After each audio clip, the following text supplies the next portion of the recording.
Hey retro fans, welcome to another episode of Retro Gaming Memories. It's been a while since I've done a video. I've just not really I had the creativity to create stuff for you guys. But the juices are flowing again. I've got a couple of ideas in the pipeline. But this is, as you'll have seen by the title, just a quick collection update really. I've been kind of recollecting for the Amiga. As you can see, I've got quite a stack of games over there, but I've been kind of refining my collection a bit. I've kind of got most of the games that I had back in the day that I really liked, and I've managed to get some of the games that I never had back in the day but I quite fancied, that kind of thing. So my collection's kind of refining itself, it's honing itself in a little bit. And there's been a little bit of kind of turnover, you know, me selling a few games and get a couple of games off for one game coming in kind of thing. So it's refining the collection down a bit. So that's good. So yeah, so I've bought a few games and I thought I would just kind of show you guys what I've been buying. See if you like the games I've bought or if you think they're terrible or whatever. So yeah, so I've got them here and I'm just going to kind of show you them and talk a little bit about them. So first up is Conqueror. This is the Kicks version, obviously, the budget version. So this, I've never played this, but there are games such as Virus and Z-Wolf 2. There are probably others, but this is the only other kind of one that I've seen really that's similar, where it's this kind of voxel, don't know if you can see that on camera, this kind of voxel landscape. So the other games you kind of fly. Virus is obviously a wee spaceship thing, and Z-Wolf is a helicopter, but this, you're in a tank. So I like those kind of games, and like I say, I've never played this, and I thought, do you know what, I just found out about it. I can't remember how I found out about it, but I saw it in passing almost, and I thought, I'm going to try and pick that up. So it's not expensive, I think it was £7 or something like that posted. The kind of big box version of it goes for a little bit more, £15 or something like that, but I thought there's no real difference in the big box version to the budget, so I thought the budget will do me fine. So there we go, we've got Conqueror for the Amiga, so should be good fun, we'll see. If you guys like these kind of games, let me know if there's any more that I should be looking at, or what you think of these kind of games. You know, the Z-Wolf, I loved Z-Wolf back in the day. I think they had kind of refined the controls. Virus was great fun, but the controls on it were really, don't know if you'd say loose, but if you moved your mouse too much, the thing would flip all over the place and crash. So it was really kind of nuanced to get used to the controls. So I don't know how you control Conqueror, but we'll get there. So yeah, let me know what you guys think of it anyway, because I'm waffling a load of crap now. Next up is the classic Assassin Special Edition from Team 17. I think everybody knows this. It's a kind of, I don't want to say a Strider rip-off, but it's that kind of thing. Good old action platformer. So I think I've got all the Team 17 budget releases now, I think. Can't quite remember. I'm not trying to get a complete collection or anything like that. I'm just getting the ones that I like. So yeah. Next up we have Pierly Chef is Out to Lunch for the A1200. This, I played a demo of this and I thought, you know what, this is great fun. It's kind of console worthy. I don't know if you can see the screens there, but it feels like a proper console game. It was a game done right, really. Just a kind of platformery thing, but I really enjoyed it. I thought it was great fun. So the chance came up to get that, and I thought, yeah, I'll have a go at that. So nice. Next up we have Goal by Dino Dini. He of Kick-Off fame, obviously. So this was a game I had back in the day, and when I moved on to kind of PCs and PlayStations and things like that, kind of in the latter end of the Amiga's life, really, I gave my nephews my Amiga. They wanted something to kind of introduce them to computers. They were 10 years younger than me at the time, so I gave them the Amiga, and they're both football daft, and they had Goal, and you could edit the teams, and they created their own team disc with all the Hibs players. Are both Hibs fans, and they created the teams and all that kind of stuff, and I think I've still got that data disc somewhere. So yeah, so Goal was the game that I played, and controversially, I think I might slightly prefer it to Sensei Soccer. I'm not sure. It's been a while since I've played it, so I'll need to go back and play them both. Sensei Soccer's fantastic, don't get me wrong, I don't dislike Sensei Soccer. I think it's an amazing game. It's just, it's a bit too fast for me.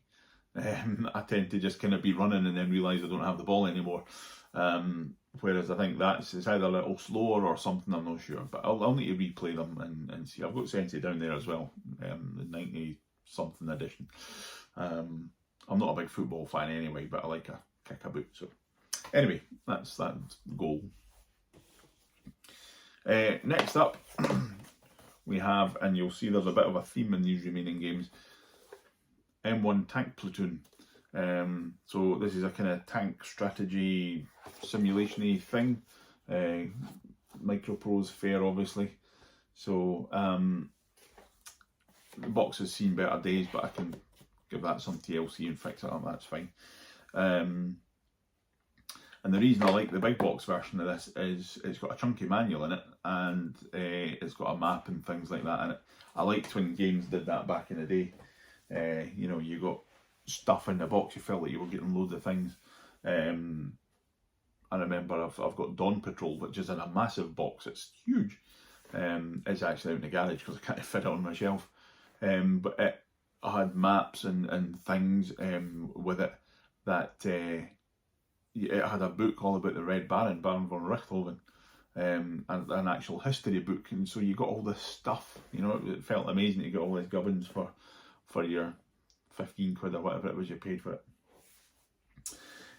But continuing the strategy kind of military theme, I picked up Head to Head, which is F-19, what's it called, the F-19 Stealth Fighter and MiG-29M Super Fulcrum.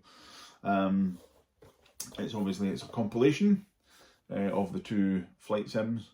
I never had F-19 back in the day, but I had MiG-29. It was one of the budget kicks. Is it kicks? The hit squaddy ones. I'm looking over here for one. I can't see any of them, of course. What the hell are they?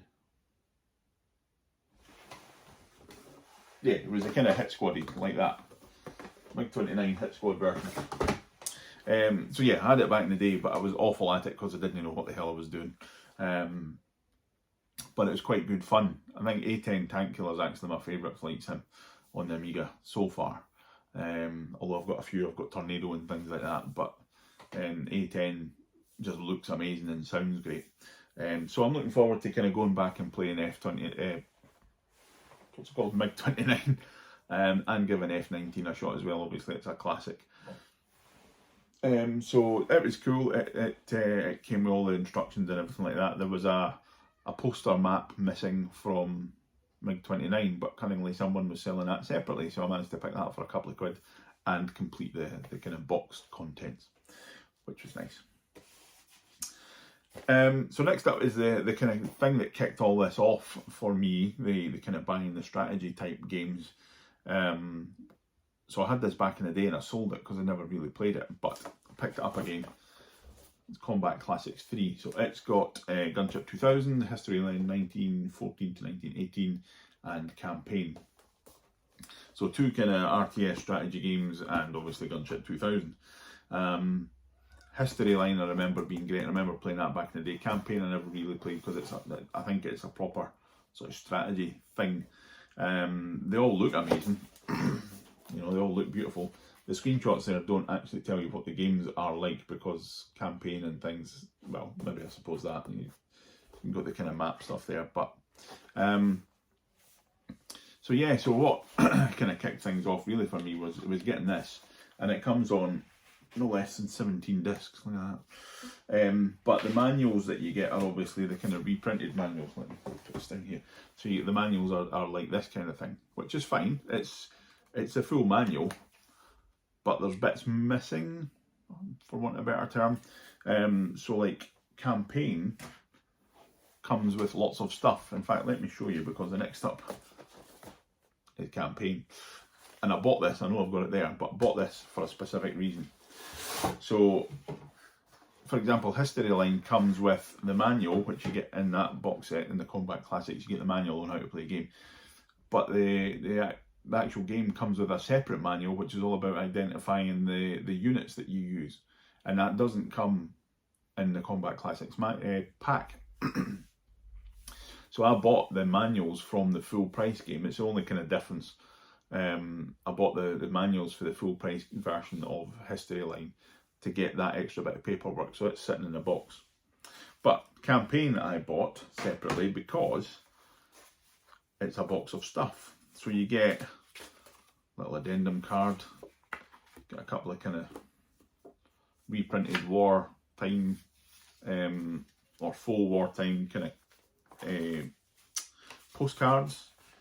You get a reproduction newspaper about the war. You get the campaign map, if I can get it out, a big fold out map. You get another kind of wartime poster type thing. I won't fold it out, but a big wartime poster. There's another wartime poster.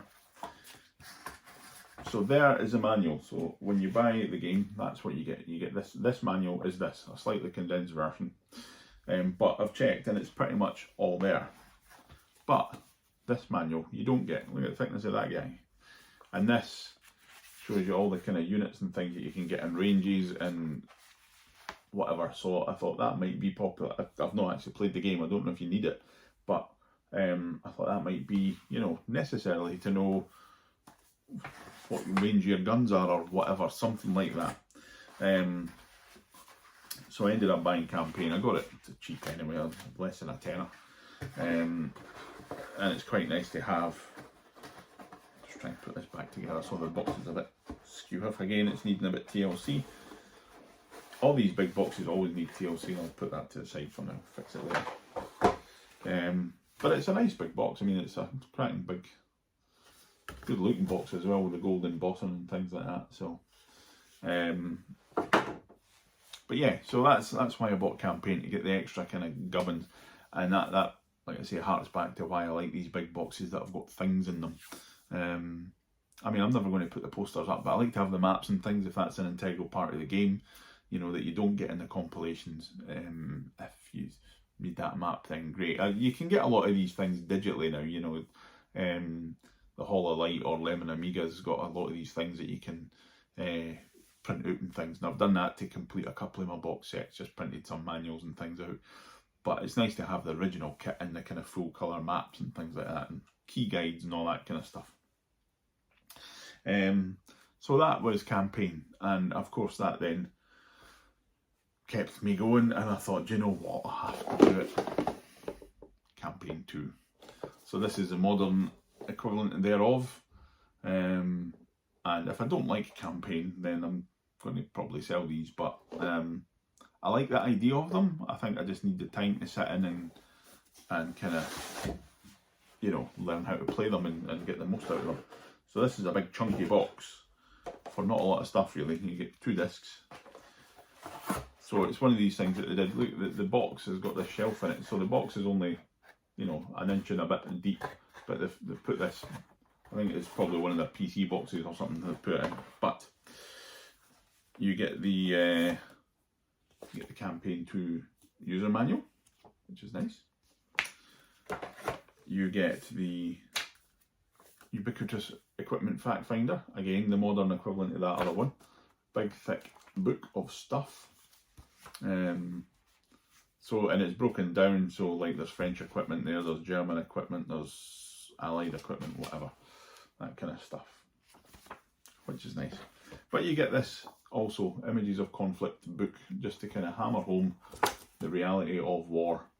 You know, it's fun playing these games, but the reality of war is not fun, obviously. It's futile and gets nobody anywhere. But again, images of conflict is it's a nice to have, I suppose. But yeah, so that's it. A little bit of an Amiga update. And I just thought I would share that with you guys, just to let you see what kind of nonsense I've been buying. And yeah, let me know what you think of these games. Do you enjoy any of them? Are there any flight sims or strategy games I should be looking at? I like games like Dune 2, the sort of Command and Conquer type RTS games. I quite like those. Dune 2 is the only one that I've actually got, apart from like History Line and things, is a little bit closer to that. But I don't know whether to look at Battle Isle. That's another one. It's by Blue Byte, the guys that did History Line. And Settlers as well. I used to have that and I could never really get into it, but I think as I've kind of grown up now, I could probably get back into that. So I might look at that. Might look at Settlers. But yeah, so my flight sim collection's grown quite a lot, which is cool, because I've got an analog joystick as well, a PC joystick, but I've got a digital analog converter that you plug in the back, and you can use, if games support analog joystick, you can use it as an analog stick, which is quite nice. So yeah, so that's it. I'm going to stop talking now because I'm just waffling nonsense. But let me know what you think of these games. Do you like any of them? Do you think some of them are crap? What do you think? Any recommendations, then let me know. But yeah, hopefully, like I say, there'll be a few new videos coming soon. A couple of bits and bobs I'm thinking about doing, so keep your eyes posted for those. We recently broke the 300 subscriber mark as well, which was nice. So thank you to everybody that subscribes for your continued support. Or if you subscribed years ago and then forgot you did, then fine, you're still here. But if there's any content you guys want to see, then let me know. I'm going to do, it was kind of requested, an Evercade video. I'm going to do a video all about the Evercade. So that's coming soon. And we'll have a little look at that. But let me know if there's anything you want to see, or if you have any questions or anything like that, then let me know. But as ever, thanks for watching, and I shall see you next time.